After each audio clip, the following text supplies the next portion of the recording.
Bienvenidos al Estudio Vida de la Biblia con Witness Lee. Esperamos que este Estudio Vida los introduzca en un disfrute más profundo de las Escrituras y de nuestro querido y precioso Señor Jesús. Visítenos en nuestra página de internet radiolsm.com y allí podrán escuchar gratuitamente todos los programas radiales del Estudio Vida. El tabernáculo es una figura maravillosa que nos muestra las experiencias íntimas y espirituales de los creyentes que aman a Cristo. Es difícil comprender la necesidad de que haya un velo en el tabernáculo. Al estudiar el tabernáculo, es posible que nos confunda el hecho de que hubiera un velo separando el lugar santo del lugar santísimo. Esta interrogante y muchas más serán contestadas en el Estudio Vida de esta ocasión, que lleva el título El velo que estaba en el tabernáculo, primera parte. En este Estudio Vida veremos el significado de esta separación y nos acompaña Eric Romero para darnos los comentarios. Bienvenido al programa, Eric. Gracias. Estoy gozoso de estar otra vez aquí y también de participar y compartir sobre esta sección tan profunda y maravillosa. En el programa de hoy abordaremos el tema del velo que estaba dentro del tabernáculo, el cual servía como una separación entre dos habitaciones, el lugar santo y el lugar santísimo. Me parece que este aspecto del tabernáculo es un tema muy misterioso para muchos cristianos. Por tal razón, Eric, ¿podría darnos una introducción respecto a las características de estas dos secciones o habitaciones del tabernáculo? Claro que sí. Comencemos por el nivel más básico. Sabemos que en el lugar santo había 3 objetos o muebles que tipifican a Cristo. Primero vemos la mesa de los panes de la proposición, la cual tenía el pan de la presencia. Luego estaba el candelero de oro y por último el altar de incienso. Todos estos muebles representan aspectos de Cristo que podemos experimentar y disfrutar. En el lugar santísimo solo había un mueble, el cual era el arca del testimonio, que contenía lo siguiente: las 2 tablas de la ley, que representan el testimonio de Dios, la urna de oro con el maná escondido, y la vara de Aarón que reverdeció. Hay una diferencia crucial entre el lugar santo y el lugar santísimo, y es que la gloria de Dios llenaba el lugar santísimo. Por eso, cuando el sumo sacerdote entraba al lugar santísimo, entraba directamente a la gloria shequina de Dios y podía disfrutar directamente a Dios. Como veremos, las experiencias que tenemos de Cristo en el lugar santo son algo más indirectas debido al hecho de que existe un velo de separación. Este velo es el tema del programa de hoy y el enfoque de nuestro comentario. En la primera sección del programa, el hermano Witness Lee nos hablará sobre este velo de separación. Adelante con el Estudio Vida de Éxodo. Este término velo es algo tan conocido para algunos de nosotros. Pero si vemos la figura completa del tabernáculo, la figura de este velo es sorprendente. Déjenme presentarles una figura muy simple. Miren, el tabernáculo era como una tienda, y un velo dividía el lugar santísimo del lugar santo. Este velo era una cortina de azul, púrpura y carmesí, hecha de lino fino torcido. Era la obra de un obrero experto y tenía querubines bordados. El color y el diseño eran exactamente iguales al techo del tabernáculo, o sea, a la primera capa de la cubierta. Siempre que un sacerdote entraba al tabernáculo, inmediatamente se daba cuenta de que el techo y el velo eran iguales. Él veía lo mismo. Lo importante aquí es que veamos que había una separación entre el lugar santo y el lugar santísimo. Ahora bien, ¿con qué propósito se dividía la tienda en 2? Cuando un sacerdote entraba en el lugar santo, primero iba a la mesa para alimentarse, y después de ser alimentado, iba al candelero para despabilarlo y añadía el aceite para que alumbrara en forma brillante. Después de esto, él se dirigía al altar del incienso. Y veremos más adelante en otro mensaje que tanto el altar del incienso como el incienso que se ofrecía eran figuras de Cristo. Por medio de Cristo, representado por el incienso como la dulce fragancia para Dios, podemos entrar al lugar santísimo, donde Dios permanece, donde Dios se reúne con nosotros y nos habla. Y allí Él tiene comunión con nosotros. Tenemos comunión con Dios en el lugar santísimo, donde estaba su gloria Shekinah. Eric, guardaremos para más tarde la pregunta de por qué hay un velo de separación entre el lugar santo y el lugar santísimo. Por ahora, quisiera recalcar que si bien las experiencias que tenemos de Cristo en el lugar santo son genuinas, me parece misterioso que en este lugar, donde somos nutridos e iluminados por Cristo, aún hay una separación entre Dios y nosotros. ¿Por qué esta separación, Eric? Puede parecer misterioso, Víctor, pero es un hecho. Nosotros podemos recibir, experimentar y disfrutar algo que proviene de Cristo, sin que necesariamente tengamos un contacto personal, íntimo y directo con Él. Por ejemplo, un padre puede hacer algo por su hijo o darle algo, a pesar de que hay una gran distancia entre ellos. De la misma manera, obtener algo de Cristo es intrínsecamente diferente de tener contacto directamente con Cristo mismo. Es importante recordar que estamos viendo estos asuntos desde el punto de vista de nuestra experiencia. En nuestra experiencia actual, quizás estemos en la parte de afuera del velo, o sea, tal vez estemos en el lugar santo. Allí experimentamos la nutrición, el resplandor y en algún grado la aceptación implícita en el altar de incienso. Pero es posible que no nos demos cuenta de que existe otra esfera, otro ámbito en el cual podemos entrar, donde podemos tener una experiencia directa con el Señor mismo. Al cruzar el velo, tendremos un entendimiento claro de lo que éste significa. Si no sabemos lo que el velo significa en nuestra experiencia, y si no hemos sido quebrantados, no estaremos en el lugar santísimo. De hecho, podremos tener algo del Señor, pero no obtendremos la persona misma del Señor en nuestra experiencia. Muchas gracias por este comentario. Continuamos para considerar más acerca del velo. Adelante con Witness Lee. Es difícil entender el tema del velo. El velo, de acuerdo con Hebreos 10:20, es la carne de Cristo.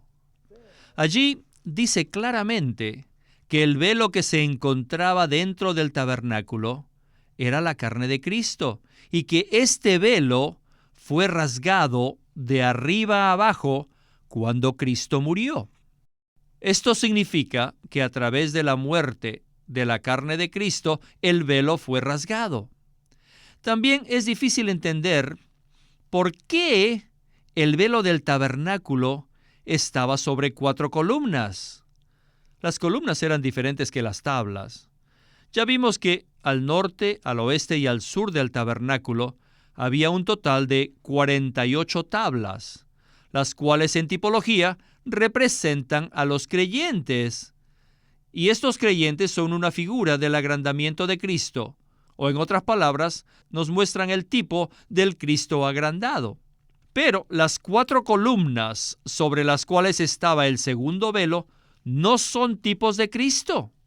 Aunque la forma de las columnas es diferente a la de las tablas, estaban hechas de los mismos materiales, que era madera de acacia recubierta de oro. Además, estaban erigidas verticalmente sobre una base de plata.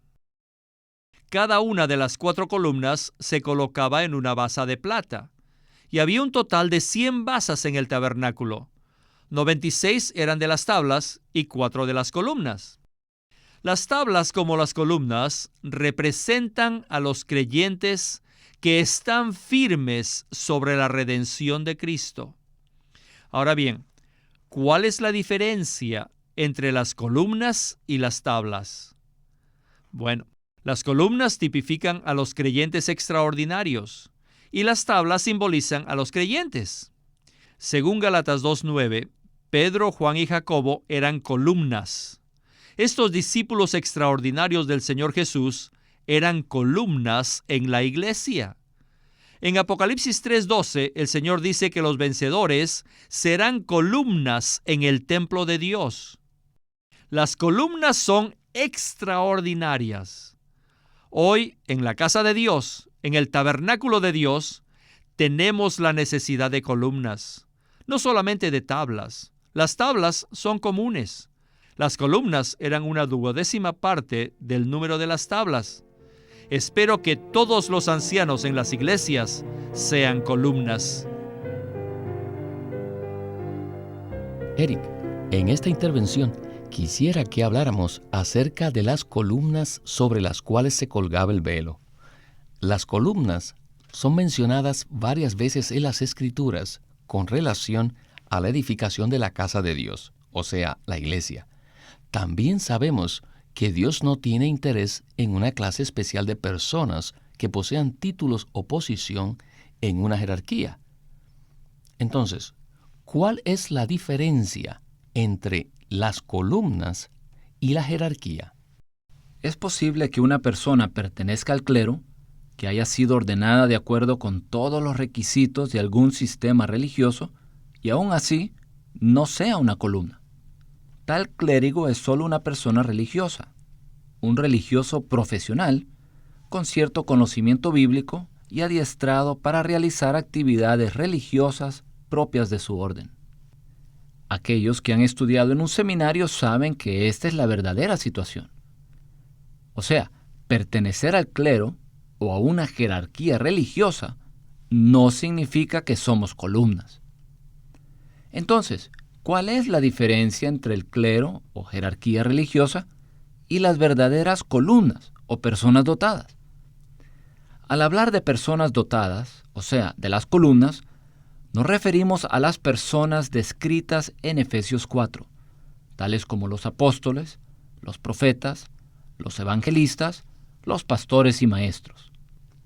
Las personas dotadas mencionadas en Efesios 4 son columnas en la iglesia, pero eso no hace que ellos sean una clase especial, separada de los demás, ni los pone en un nivel de jerarquía más elevado. Entonces, ¿qué significa ser una columna? Las columnas son aquellos creyentes que se identifican con Cristo en su encarnación y crucifixión. Son los que han sido quebrantados y han sido moldeados por Dios. El resultado de estas experiencias personales, el quebrantamiento y esta conformación, es que ellos lleguen a ser columnas sólidas y estables en el edificio de Dios. Las tablas erguidas en el tabernáculo representan a todos los creyentes. Las columnas son las mismas tablas, pero aquellos que han sido quebrantados y moldeados de una manera particular. Así que, aunque alguien llegue a ser una columna genuina en la casa de Dios, esa persona sigue siendo un miembro del cuerpo de Cristo y no tiene una posición más elevada, ni un título, ni privilegios especiales. Aunque vemos diferentes condiciones espirituales entre los creyentes de Cristo, hay una minoría que se entrega completamente en las manos de Dios para la edificación del cuerpo de Cristo.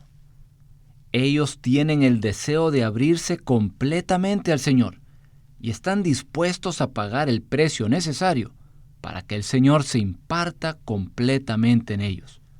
El resultado es que se convierten en columnas para el edificio de Dios, útiles en la edificación del cuerpo de Cristo.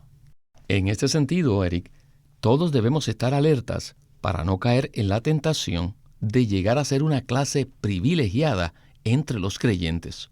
Esto sería algo lamentable dentro del edificio de Dios. ¿No le parece? Este es un asunto que ha sido usado por el enemigo para dañar el edificio de Dios. Pero aquellos que han sido escogidos por Dios, que han experimentado que el velo de su carne sea rasgado y que han sido moldeados para ser columnas, ellos no tienen un concepto muy elevado de sí mismos y no permitirán que los demás los exalten como una clase privilegiada. Por el contrario, las columnas son ministros fieles de Cristo para la edificación de la iglesia. La visión de la morada de Dios y las experiencias de Cristo necesarias para poder participar en esta edificación han sido forjadas en estos creyentes. Con respecto a esto, quisiera solamente decir lo siguiente: el que tenga oídos, que oiga. Amén. Eric, dejamos a nuestros oyentes con varias preguntas sin responder, pero estas serán resueltas en la siguiente sección. Adelante con Winnesley. Why this veil? ¿Por qué este velo, That is a type of Christ, que es un tipo de Cristo, is put on the pillars? está puesto sobre columnas, que son tipo de los creyentes? Las columnas son los creyentes extraordinarios, redimidos, que han sido disciplinados. ¿Y quién es el velo? Es Cristo mismo en la carne. Este Cristo en la carne representa dos cosas: la encarnación y la crucifixión. Cristo mismo fue rasgado, fue quebrantado, fue crucificado. Y ahora ustedes, los creyentes extraordinarios que han sido redimidos y disciplinados, deben llevar el testimonio de Cristo en la habitación de Dios, que es el tabernáculo, su hogar, su morada. Entonces, ¿qué clase de testimonio llevamos nosotros? Testificamos del Cristo crucificado. Solo podemos llegar a ser las columnas cuando hemos sido disciplinados. Ser disciplinado significa tener la experiencia de la crucifixión, la experiencia de que nuestra carne ha sido rasgada. Los que son columnas, los creyentes extraordinarios en la iglesia, deben llevar el testimonio de que su carne ha sido crucificada. Algunos pueden argumentar que el velo representa la carne de Cristo y no nuestra carne. Sin embargo, cuando Cristo, el Verbo eterno de Dios, se hizo carne, Él se identificó con nosotros. Esto quiere decir que la carne que Cristo llegó a ser es usted. En realidad, denota nuestra propia naturaleza caída, nuestro ser natural. O sea, nuestra carne. Esta carne fue crucificada con Él. Cuando Él fue rasgado, su carne, la carne de usted y la mía, nuestra carne, también fue rasgada, ya que fue rasgada con Él. Así que en la morada de Dios, la iglesia, Cristo ha sido crucificado y el velo ha sido rasgado. Ahora, las columnas deben continuar llevando este testimonio. En Cristo, la carne ha sido crucificada y el velo ya fue rasgado. La separación entre Dios y el hombre ha sido quitada. Así que ahora todos los que han sido redimidos por Cristo pueden tener comunión directa con Dios. Sin embargo, todavía hay muchos creyentes que no han experimentado la crucifixión de su carne. Por lo tanto, su carne sigue siendo una separación entre ellos y Dios. Siguen separados de Dios. Las columnas dentro de la morada de Dios deben llevar el testimonio de que el velo de su carne ha sido rasgado con Cristo. En otras palabras, los que son columnas en la iglesia ya no deben vivir más por su carne. Más bien, deben llevar el testimonio de que su carne ha sido cortada juntamente con Cristo. En la sección que acabamos de escuchar, se habló de lo que representa el velo en nuestra experiencia. ¿Qué significa el velo dentro del tabernáculo, el cual nos separa de la presencia de Dios? ¿Realmente se refiere esto a nuestra propia carne que no ha sido rasgada? En nuestra experiencia, el velo no solo se refiere a la carne de Cristo, sino a nuestra carne. Que el velo haya sido rasgado por Dios significa, en principio, que la carne ha sido quitada y que ya no hay separación entre Dios y el hombre. El velo tipifica directamente la carne de Cristo que fue rasgada en la cruz, de la misma manera en que el velo del templo fue rasgado de arriba abajo. Esto lo vemos en Mateo 27:51. Este velo fue rasgado por la muerte de Cristo, a fin de abrir un camino nuevo y viviente para contactar a Dios. Esto lo leemos en Hebreos 10, versículos 19 al 20. En este primer aspecto de su significado, el velo se refiere a la carne de Cristo, la cual fue rasgada en la cruz. Entonces, ¿por qué decimos que el velo también representa nuestra carne? Decimos esto por dos razones principales. La primera es que cuando el Verbo se hizo carne, cuando Dios se hizo hombre, se identificó con nosotros. Cuando Cristo participó de carne, Él participó de nuestra misma naturaleza, la vieja creación, pero por supuesto sin pecado. En segundo lugar, vemos que el velo, la carne, fue puesto sobre las columnas, así como la ropa es puesta sobre nuestro cuerpo. Esto se refiere a la identificación. Así que cuando decimos que el velo de nuestra carne necesita ser rasgado, nos referimos a que necesitamos identificarnos con Cristo en su crucifixión, para que la experiencia de la carne rasgada de Cristo sea también aplicada por el Espíritu a nosotros. La carne, la cual nos mantiene fuera de la presencia directa de Dios, ya ha sido quitada por Cristo en la cruz.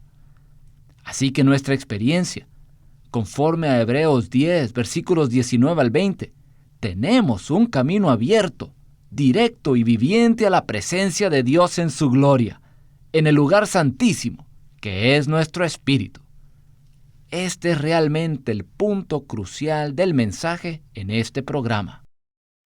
Aprecio mucho la manera en que se nos ha presentado este cristal, y ciertamente nos damos cuenta que hay diversos grados en nuestra experiencia cristiana.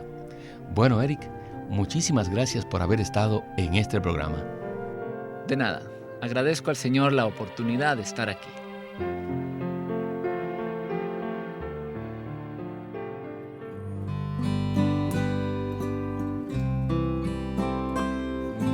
Los Hechos, la Fe y nuestra experiencia. Un nuevo libro de Watchman Nee publicado por Living Stream Ministry. Este es el primer nuevo libro que se publica de Watchman Nee en los últimos 25 años y consiste de una serie de charlas que él dio acerca de estos 3 puntos: los hechos, la fe y nuestra experiencia. Los hechos se refieren a todo lo que Dios ha hecho a favor del hombre. Todo lo que ya ha sido realizado son ahora los hechos que existen, y lo podemos comparar con el dinero en una cuenta del banco.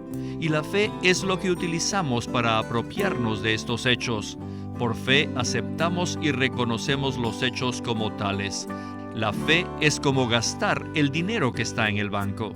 Y nuestra experiencia es tomar nuestra parte, o sea, disfrutar lo que Dios ha hecho, lo que Dios logró por medio de la fe. Un hermoso tomo de casi 200 páginas sobre estos 3 puntos: los hechos, la fe y nuestra experiencia, un nuevo libro de Watchman Nee. Watchman Nee llegó a ser cristiano en la China continental en 1920, a los 17 años de edad, y ese mismo año comenzó a producir sus primeros escritos. En casi 30 años de ministerio se demostró claramente que él era un don especial que el Señor dio a su cuerpo con el fin de adelantar su obra en esta era. En 1952 fue encarcelado por su fe en Cristo y permaneció en la prisión hasta su muerte en 1972. Sus palabras, sus escritos, continúan siendo una rica fuente de revelación y provisión espiritual para el pueblo cristiano de todo el mundo. Witness Lee nació en 1905 y fue criado en una familia cristiana. A la edad de 19 años fue completamente capturado para Cristo, a quien se entregó incondicionalmente para predicar el Evangelio el resto de su vida. Al comienzo de su servicio al Señor, conoció a Watchman Nee, quien ya era reconocido predicador, maestro y escritor, y con él sirvió en la casa publicadora llamada Librería Evangélica de Shanghai. En 1949, Witness Lee fue enviado por el hermano Nee y sus colaboradores a que saliese del país a Taiwán para asegurarse que lo que el Señor les había dado no se perdiera. Y allí comenzó la obra de predicación y publicación, por lo que también experimentó la abundante bendición del Señor. En 1962, el hermano Lee recibió la carga de ir al occidente y fue y se estableció en California. Durante sus 35 años de servicio en los Estados Unidos, ministró en reuniones semanales, conferencias, entrenamientos, dio miles de mensajes y publicó más de 400 libros, los cuales se han traducido a más de 14 idiomas. Su última conferencia, antes de fallecer, fue en febrero de 1997 a la edad de 91 años. Él nos ha dejado una presentación prolífica de la verdad en la Biblia, y su obra principal, el Estudio Vida de la Biblia, tiene más de 25,000 páginas de comentarios de todos los libros de la Biblia, desde el punto de vista del disfrute de Dios que los creyentes deben tener y de la experiencia de la vida divina en Cristo por medio del Espíritu Santo. Queremos animarlos a que visiten nuestra página de internet, libroslsm.com. Allí encontrarán los libros impresos del ministerio de Watchman Nee y Witness Lee, la Santa Biblia versión recobro con sus notas explicativas, y también encontrarán folletos, himnos, varias publicaciones periódicas y libros en formato electrónico. Por favor, visiten nuestra página de internet, libroslsm.com. Una vez más, libroslsm.com. O llámenos a nuestro teléfono gratuito 1-800-810-1149. 1-800-810-1149. Además, si desean, pueden comunicarse con nosotros enviándonos un correo electrónico a estudiovida@lsm.org.